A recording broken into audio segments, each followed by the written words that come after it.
Okay, I am, as usual, a bit disorganized. I meant to get more information to Joan, and since I didn't, I am going to do a little more introduction of me via this poem. I am the woman who pickles 100 grape leaves before breakfast. I am the woman who sighs, who grows hot peppers, who likes to make love in daylight. I am the woman who dreams of sitting alone beside a small, lively river to study all day the way light moves on the water and the shadows among the rocks. I am the woman who sweeps but hates to wash dishes, who is at home in green, who cherishes turquoise and jade and lives in an old red sweatshirt, who has no house. I am the woman who makes strong coffee, who is bewildered by compound interest and politicians, who collects horizons and notebooks and brown glass bottles and stones, who loves opals and owls, who has bats in her basement. I am the woman who lies awake in the dark, hearing crickets proclaiming September in 5/4 time, who revels in salt and garlic and argues with cookbooks, who always wants to bring food. I am the woman who leans at midnight against her shadow cast by the moon on an old white wall, the woman who gardens, the woman who cannot say no, who used to dance. I am the woman who cannot keep track of her glasses, who is proud of her eyebrows, whose right breast sometimes returns to her in dreams or in the sweep of her hand across her rib cage, remembering its shape, its yielding weight. I am the woman who apologizes to spiders when she breaks their webs, who rescues beetles from the bathtub, mice from the towel drawer, snakes from the cat, who hears voices singing all day in the back of her head, the pitch, the cadence, the rise and fall of melody, and sometimes can almost understand the words.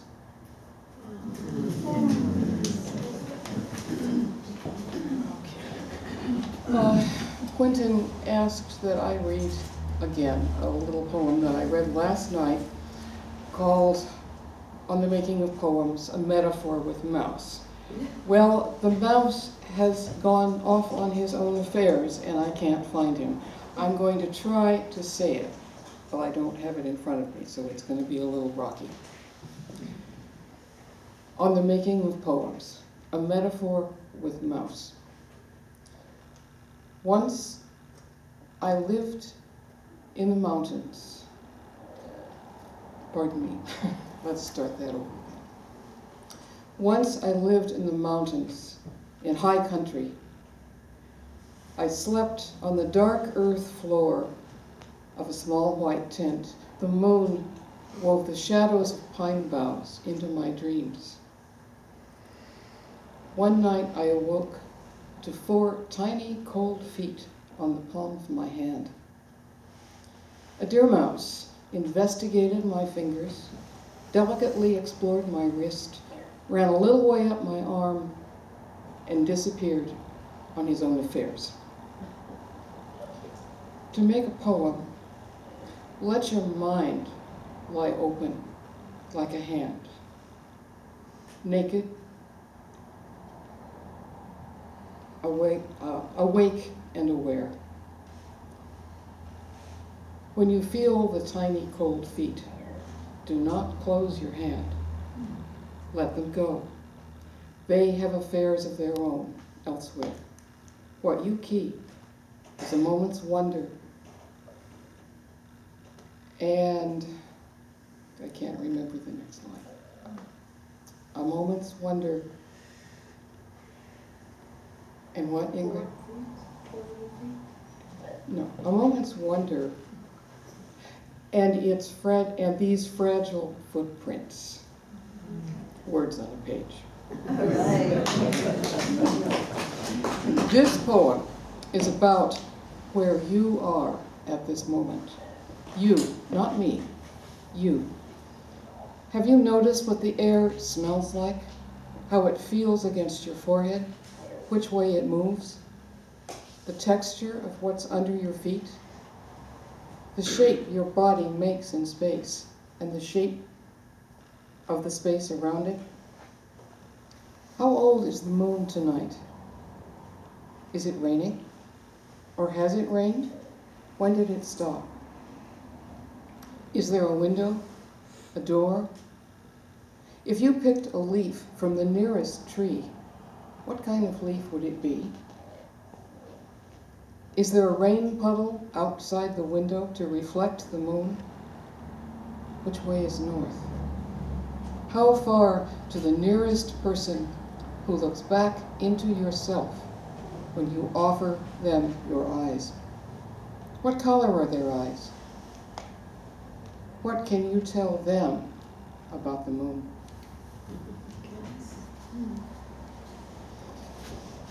This is going to be a mishmash. When I was telling Joan that I was working on a manuscript called Life in the Nearby Forest, and I began digging up things, I found that indeed I seemed to be working on 3 or 4 different chapbooks at the same time. So I sort of plucked out. This is called Journal 6585. You will notice it's old, but I just extracted it. You have to count your time, he told me firmly. It costs money. You can't have it for free. Why not? The do list for Tuesday. Work in greenhouse, boxes from barn, move, pick up, dinner, start stew, pick lettuce, find cornbread, which freezer?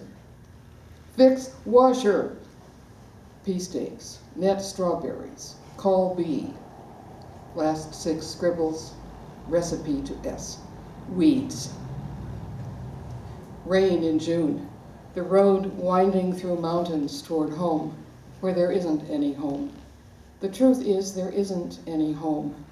It's a song we sing for comfort, building out of air, snug holes, branches to light on. They seem permanent and safe because we need that story. Murmur ourselves to sleep with it every night, charming away storm, fire, and stone. We believe it because we want to be here. Send seed orders, plant the long bed, broccoli, 3rd lettuce, greens, mail insurance check. I'm a renegade Methodist with grave misgivings. Spirit shouldn't be imposed or imposed on. Walk to the river. 24 bumblebees on the hood of the pickup. They're using it as a staging area on the way to the holly tree. Green midnight blooming with tiny ivory star-shaped blossoms. Some bees are gold-furred with dark stripes. Some dark brown with red velvet breeches. Some are solid velvet black. How am I here? Living so much inside? No, I live outside, in the woodshed, walls of air, watching tall grasses bloom, heads rusty with pollen. They live in the ground and in the air, and I live by them. Sharing a patch of earth, my feet sink in. Fingers that dig all day in this homely dirt have a feeling for the ground like roots. And this is, I would have to confess, this is, I stole this idea from William Stafford. I stole the title. Somewhere in, I don't remember which poem, he says, he talks about where I almost live. So this is where I almost live. Some people don't have a town, or it's made of bark, twisted roots, rock slides, gravel, many colors of earth and leaves, and the people who live there whisper and chirp and hum, murmur and squeak, yelp, roar, warble and toot and buzz, but they don't use dictionaries or worry over syntax. Everything they say is improvised. They exaggerate, advertise, quarrel. There is persuasion and argument. But conversations are never recorded or sold. It's all free speech and silence, that most elaborate diction. I am, I want, I challenge, danger, food, welcome, darling, enemy, child. Little dark houses with wild green yards. All their fire comes from the sun. And this is, there are going to be several of these. If I have time for them, I'm going to just slot them in. Many years ago, I was lucky enough to spend the last 10 years of his life following Bill Stafford around, taking workshops from him and hearing him read. I was very, well, he's the reason I'm a poet. And I was very lucky to get to know him as well as I did. I was very shy of him. And once at a workshop, I met him crossing the lawn towards the post office, and I screwed up my courage and I said, "Mr. Stafford, could I write to you?" And he looked away and he shuffled his feet a little and he said, "Well, some do, some don't. We'll see." I've been writing letters to Bill ever since. I've never mailed one. I have been lucky enough to read a couple of them to audiences that he was part of. But he says himself, he said this at many a workshop, if you're having trouble getting started, think of what you're doing as writing a letter or adding a paragraph to a letter. Not writing a poem, but just writing what's going on. So this is for Bill, and it turns out it's for many other people as well, including all of you here. It's called What I'd Like. You'd step onto my crowded front porch, past pots of marigolds and basil, coil of rope, toolbox, fly rod, cat asleep in the box of parts for the 63 40-horse engine, stack of books beside the wicker chair, more pots of blue lobelia, parsley, thyme, a trowel, and the bag of onion sets I haven't finished planting. You'd knock at the screen door and call, "Is the coffee ready?" And we'd carry our cups from the kitchen down the path to the creek behind the house and sit at the weathered table on the deck. You can see the orchard where deer come for apples in the fall, and beyond it, the garden where, if there's time and it doesn't rain too much, I'll pitch the teepee again. And we'd listen to water talking over the beaver's dam, watch hummingbirds joust in the willow tree, and we'd talk about whatever came by, like ordinary friends.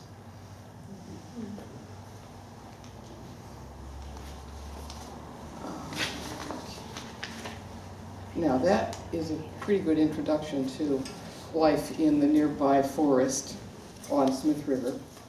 So I'm going to read you a couple which are about other people who live on our little stretch of mountain road, including us. Jerry and I both worked for more than 20 years at the State Forest Nursery in Elkton. So we drove from Elkton to Drain back and forth. And we did it very early in the morning, usually, because we were working in the fields and we needed to get out there before it got hot. This is called Driving to Work. Our twisty mountain road. He takes the corners faster in the dark, so he drives. I drowse along, steep trees, fog on the windshield, brake squeal. The car darts out from under me sideways, taking my cup along, but not the tea that used to be inside it. That sticks with me, a hot surprise from collarbone to crotch. What kind of man is this anyhow? crazy driver hair trigger reflexes, you think this 64 VW's a goddamn helicopter hummingbird or what? Khaki beret, Army for God's sake surplus on his head, battered jacket, sleeves in tatters, squints behind his glasses. High-water pant legs don't meet his bumbly boots. You think that's sexy? He just grins. It's something about the way he talks to weather, weeds, the cranky car, deer in the orchard, even a brown bee on his sleeve. Always planting more garden and sleeping in the middle of it. How he carries deer mice to safety in bare hands and doesn't scold the cat. He walks miles for the deer that fills the freezer every fall and thanks it. This sunrise lover, still hunter who turns on a dime and hands me 5 cents change and his shirt tail to mop up with, spills hot tea all over me twice, going back to make sure that little fluttery bird he swerved to miss in the middle of the road is all right.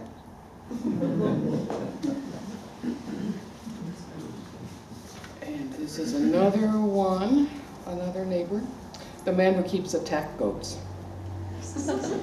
My nearest neighbor's getting strange, locking his doors at night. I think it's living alone out here so far, and everything leafing out, moving in on it. Red dock and thistle making a stand all over the lawn, wild grass sprouting his doormat. His garden's fallen into alien hands, all green, reaching. When I stop by, he's sharpening his scythe at the kitchen table, has his hoe propped beside his bed, tells me his bonfire of seed catalogs and gardening books damn near burned down the barn. He keeps attack goats trained to browse on command. Next, I see him in the hardware store, standing in front of the herbicide shelf, clutching his list, swearing he won't be infiltrated. Can hear the dry beans in their jar plotting to bore from within. He won't eat anything with leaves. Last night, he came by asking to borrow 10 pounds of salt and the blowtorch. I offered him lettuce plants, new potatoes, our first cabbage. And now he walks by on the opposite side of the road and doesn't wave back.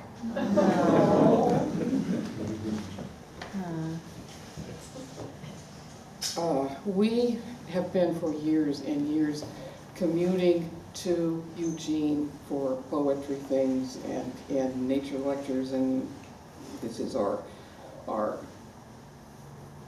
and culture center. It takes a lot of driving back and forth, and sometimes we used to have a little too much coffee in order to stay awake on the way home. This occurred on a night when we had been in town and we'd been to a reading and we'd been to the coffee shop, and we came home wide awake and went to bed. And I did actually go to sleep, and I guess Jerry did too, but I kept dreaming things that kept waking me up. So after a while, I gave up. I got up and came out to the living room to sit down and write them down. And Jerry appeared in the doorway and said, "You can't sleep either, can you?" And I said, "No." And he said, "Well, I'm going to just give you this, and maybe after that I can go back to sleep. This is a title, and you can do whatever you want to with it." The title of the poem is "Explaining the Roundness of the World to an Old Square Fart."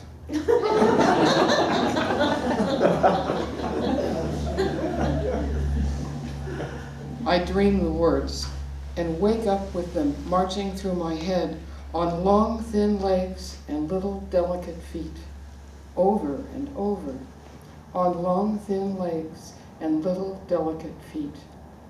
The trouble is, I don't know what these long legs and little delicate feet belong to. Whose are they? What are they doing walking through my dream? A bird? Maybe an egret or a sandhill crane? They certainly don't belong to the old square fart. I know him. He's always around in my head. Scraggly gray beard, pot belly, short legs, and big, flat, planted feet. He wears baggy pants and keeps showing up saying, "Oh yeah? Prove it." He believes in standing pat, four square, none of this poetry nonsense. He insists on edges, the plain, flat world. On long, thin legs, here they come again. Whenever I close my eyes, they come stepping by, syllable by syllable, almost dancing. "Foo-for-ah," says the old square fart. But I am so awake that I have to get up and write it down. I go out in the yard to pee, and then I'm hungry, and make a frizzled hot dog and cheese sandwich, and Ebony, the imp cat, is so interested he climbs the counter and gets mustard on his nose. I take my sandwich to the chair beside the fireplace, look down at the lapping sound on the hearth, and Ebony is drinking from my glass of milk. He has small, delicate feet, especially the front ones, with neat white toes. But his legs aren't long and thin, they're short and sturdy, glossy black. His back legs look longer than the front ones because he has only the merest stub of tail. The feet in my dream move like his, though, very soft and precise. "Maybe it was a catbird," says the old fart. "Ha, ha, ha." Old square fart, shut up. I'm trying to think, and Ebony is washing my toes so he'll have a clean place to bite me on. I nudge him off the stool, and he goes to curl in his chair on the other side of the fire. And here I am, wide awake at 3 a.m., wondering what has bird legs and cat feet. And why does it want to be written down so badly that it woke me up to do it? It was walking through reeds, a tall, green, marshy place at the edge of water. There was a smell of water, and the reeds swayed to the rhythm of the walking. But whatever's doing the walking seems to be invisible. I must be hearing it, imagining how it looks. Something transparent, walking through a marsh. There's a sense of wings, too, air moving in soft pulses, but I can't tell if they're connected to the legs and feet or belong to the sky over its head. It's very early morning, sun not risen, but the air has that shadowless brightness that comes just before dawn. I wish I could hear its voice. Ebony is washing one hind leg in its long white stocking. He has a hole in the heel of his sock. His black self shows through. He yawns a wide pink yawn, goes back to sleep. When his eyes close, his face disappears, becomes a wedge of solid black against blonde wool. "See? Flat," says the old square fart. "I told you, it's all flat, and nothing is invisible." But Ebony is all round. Even his stiff white whiskers curve, and the old fart's belly bulges, rounding the scratchy red wool shirt between his green suspenders. I should go back to bed and let the rhythm of whatever's walking through the marsh lull me to sleep. Maybe I'll see it. Old fart, the world is round because we all keep walking on it, around and around, back and forth on the long, thin legs and delicate feet of our dreams, and all the edges get worn down, so nothing can stay square, not even you.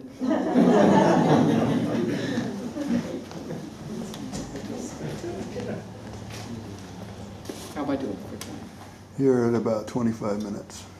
Okay, so. And we have about 15 left, so there's no problem. Okay, Oops. I'm gonna just skip that one. These are a little different again. Turn it on you. This one is so far untitled. So it rains, and I get tired, and December keeps showing me how everything darkens and fades away. All of us, even the world. It's hard to sit and stare into the rain and not wish the leaves back and the long luxury of summer. I don't want to be cheerful and blot it out, this cold now, wind and sleet and the nights lengthening, the promise there will be one that will not end. So what? There's a tree alone in the pasture, luminous against the soaked black bulk of the forest. Bare limbs covered with pale gray lichen. Sea light, foam on dark water, and a drift and swoop of tiny birds, black sparks flickering against the clouds. All the ends of the world, and a light from somewhere looking down on ruins. The light of dead stars? Is the star dead while its light still travels? In the night, wind howled and woke me, and I heard a tree go down, the tallest hemlock on the hill behind the barn. What if I had been asleep? Things happen in the dark. How can we know except by waking? It doesn't matter to the tree.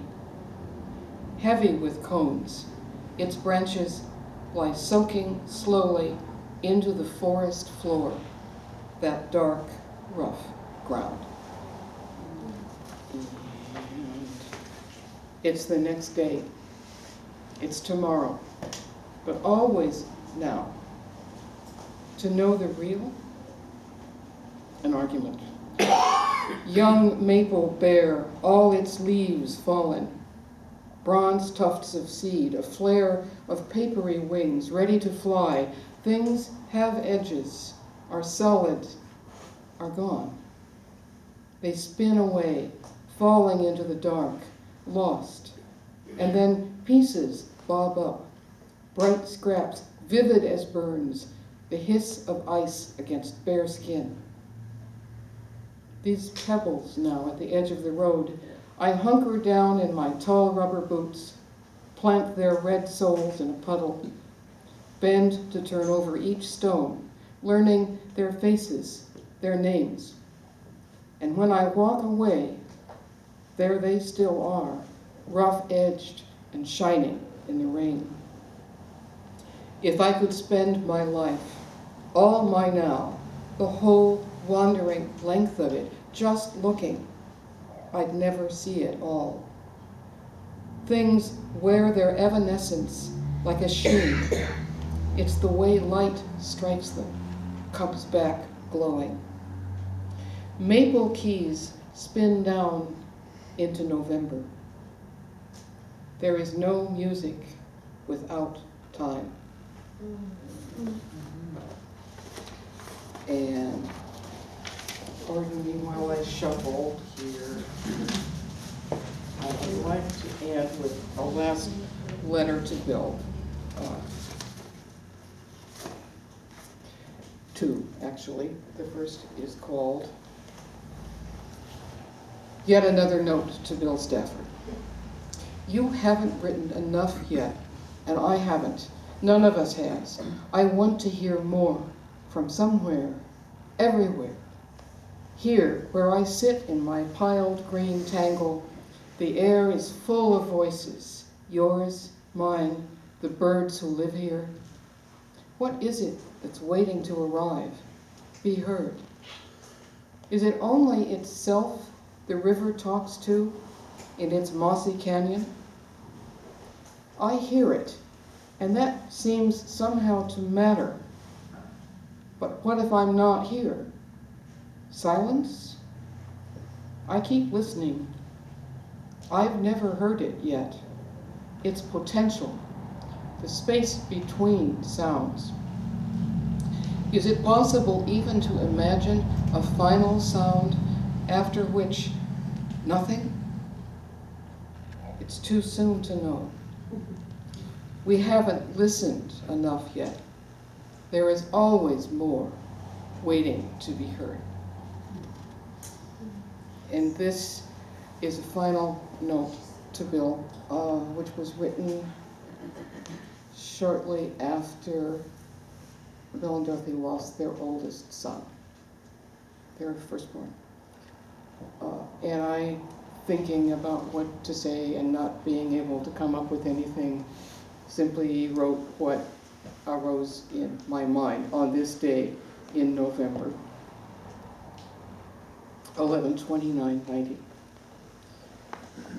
Dear Bill, late November, grouse in the tangled old orchard, jays, clarion, sass, and flash from the maple limbs, bare now, that lean over the compost pile. The cedar grove, wise and somber, coming into its own. We're picking apples late, patching the much-patched roof, racing the rain for the last potatoes. Bent backs and freezing, aching fingers digging in wet, dark earth. Bare in July, that earth now is crowned with clover, laced with pale roots and caretaker earthworms. It's the gray time, darkening, and in it I think of you, because I am always looking for little bits of light, broken and gleaming, and because today there is a steelhead homing in the creek again, swift shape, fighting the current, working upstream towards generation. Thank you. Thank you.